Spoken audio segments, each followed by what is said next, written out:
Primeiro momento, pode parecer um pouco contraditório que no Brasil um movimento de ruptura artística, muito aos moldes das vanguardas europeias, como os dadaístas e os futuristas, tenha sido financiado e chancelado justamente por uma elite cafeicultora e conservadora. Mas isso tem um sentido e tem uma razão de ser, e creio eu que não poderia ser diferente. Era 1920 e a Europa passava por um período de reconstrução desde a Primeira Guerra Mundial. Os países estavam em crise e o Brasil, sob a lenta erradicação do regime da República das Oligarquias, que logo após daria lugar ao populismo de Getúlio Vargas, passava por uma época de conflitos e revolução. A tensão política entre as nações europeias imperialistas afetou diretamente o modo de pensar brasileiro. Novas descobertas eram feitas e o avanço científico era notável. O experimentalismo e as críticas às tradições cresciam nas mentes brasileiras. Albert Einstein divulga a teoria da relatividade, enquanto Sigmund Freud traz discussões profundas a respeito da mente humana. As máquinas e a velocidade tomavam conta do ideal de uma vida moderna. Era o contexto perfeito para a criação de uma nova arte, radical e crítica à tradição. Uma arte puramente brasileira nascia. Os parnasianos, caracterizados pela sua escrita meticulosa e linguagem rebuscada, eram duramente criticados pelos revolucionários da época. A estrutura e metrificação em exagero eram consideradas uma prisão artística que mais priorizava a perfeição inalcançável do que uma arte liberta. O caráter transgressor, anti-acadêmico e nacionalista do modernismo chega ao seu ápice com a semana de 13 a 18 de fevereiro. Diversas obras rompendo com o modo europeizado de fazer arte e exposições ousadas atraíram muita crítica externa. A leitura do poema Os Sapos, de Manuel Bandeira, declamado por Ronald de Carvalho, foi inundada de vaias durante a segunda noite da Semana de Arte Moderna, que reunia intelectuais e artistas de todo o país. Manuel Bandeira, apesar de ser um destaque como modernista, não se apresentou no evento por estar doente. Tarsila do Amaral estava em Paris e não pôde comparecer. Oswald de Andrade teve destaque ao seu poema Erro de Português, onde, com seu caráter irreverente e irônico, evidencia a busca de reconstruir a história brasileira contada do ponto de vista do povo. Anita Malfatti, uma das primeiras a causar rebuliço na época, exibiu trabalhos de cores intensas, deformações de figuras e linhas contrastantes, além de representar imigrantes, como em O Homem Amarelo, representando o imigrante italiano. Acredito que a importância da Semana de Arte Moderna de São Paulo, em 1922, teve consequências como um tsunami, e um tsunami que reverbera muitos anos depois, muitas décadas depois.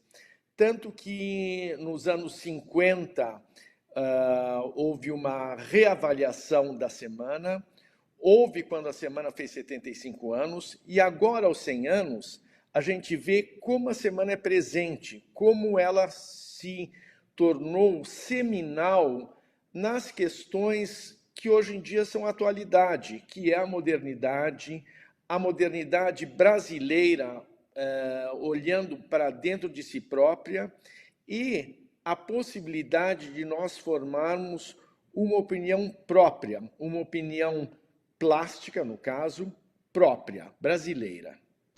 Era ano de 1922, o cenário da independência.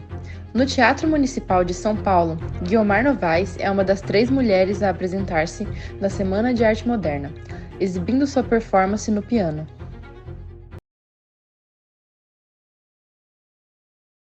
O cartaz e o catálogo do evento, ambos de Emiliana Augusto Cavalcante, atraíam idealizadores para a exposição. As obras claras e simples de Brecheret também compunham a semana. Houve destaque para a apresentação de Villa-Lobos, que performou de chinelo, dando a entender que se tratava de uma crítica social de ruptura com a formalidade, e foi vaiado por isso. Contudo, o músico passava por uma infecção em um dos pés e por isso compareceu descalço.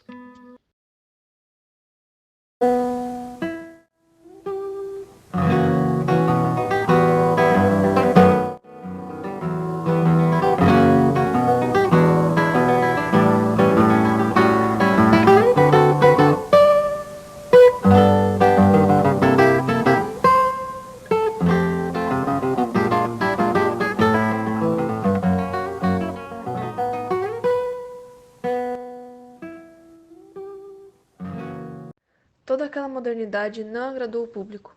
As pinturas e esculturas de formas estranhas fizeram os visitantes se perguntarem se os quadros estavam pendurados de maneira correta. Os poemas modernistas eram declamados entre vaias e gritos da plateia. A reação dos visitantes ecoou entre os especialistas, que trataram o movimento como desimportante e retomaram as críticas vorazes de Monteiro Lobato, inadepto às mudanças radicais do movimento. A semana, que deveria ter durado uma semana, acabou durando poucos dias. A partir de Mário de Andrade, nós estamos olhando para nós. A partir de Mário de Andrade, nós estamos olhando para a Amazônia, onde ele fez a famosa viagem. E muito bem, como ele falou em Paulicéia Desvairadas, nós somos 1000, nós somos 200, nós somos muitos, e nós somos brasileiros. Temos que olhar para nós e fazermos a nossa própria cultura. Surgiram revistas como a Claxon e a Revista da Antropofagia, juntamente com manifestos que reverberaram durante a Revolução. A primeira revista modernista a ser publicada no Brasil foi Claxon. Surgiu em São Paulo, logo depois da Semana de Arte Moderna de 1922. Saíram 9 números, entre maio de 1922 e janeiro de 1923. Seus editores pertenciam ao mesmo grupo que organizou a Semana de 22. Oswald de Andrade, Menotti Delpicchia, Guilherme de Almeida, Rubens Borba de Moraes, informalmente liderados por Mário de Andrade. Sua modernidade já estava estampada na capa, com design inovador para a época. A capa foi criada por Guilherme de Almeida, possivelmente inspirado pela capa do livro de Blaise Cendrars, elaborada pelo pintor Fernand Léger. Ousada e combativa, se esforçava para romper com o passado e defendia arduamente princípios da modernidade estética, em textos literários e críticos sobre literatura, artes plásticas, música e cinema.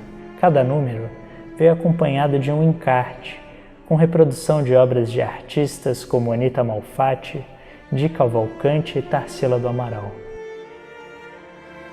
Os colaboradores mais atuantes da revista foram Mário de Andrade, Guilherme de Almeida, Rubens Borba de Moraes e Sérgio Millier.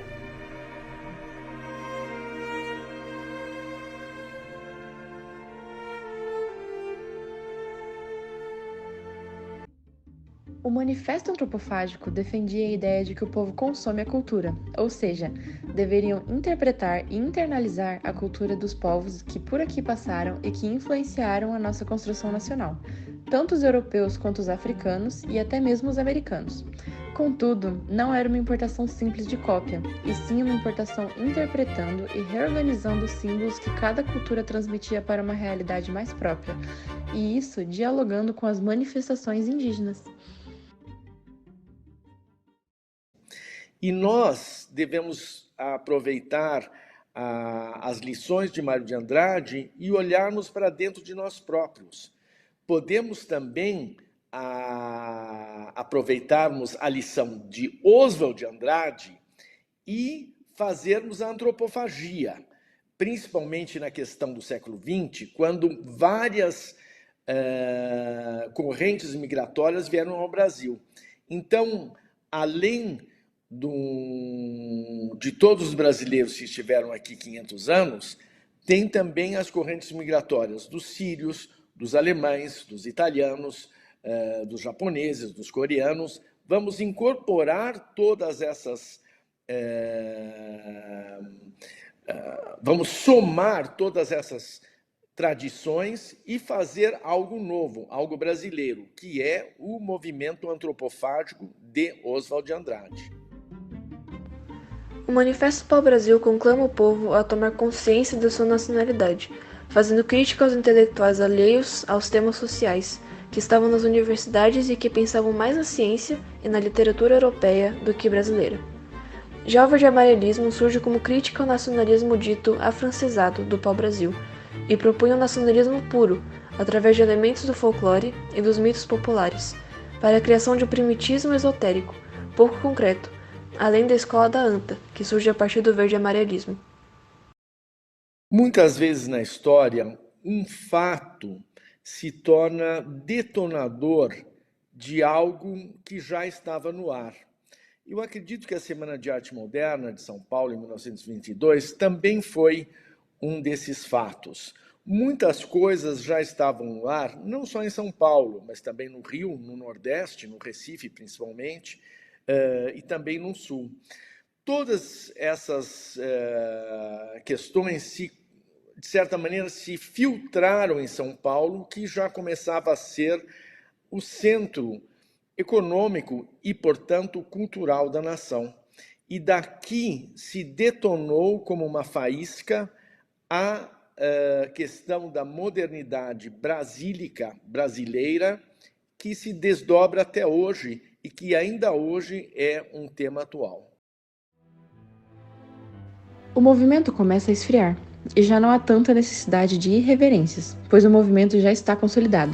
A revolução já fora feita. Assim, a primeira fase do modernismo dá lugar à segunda,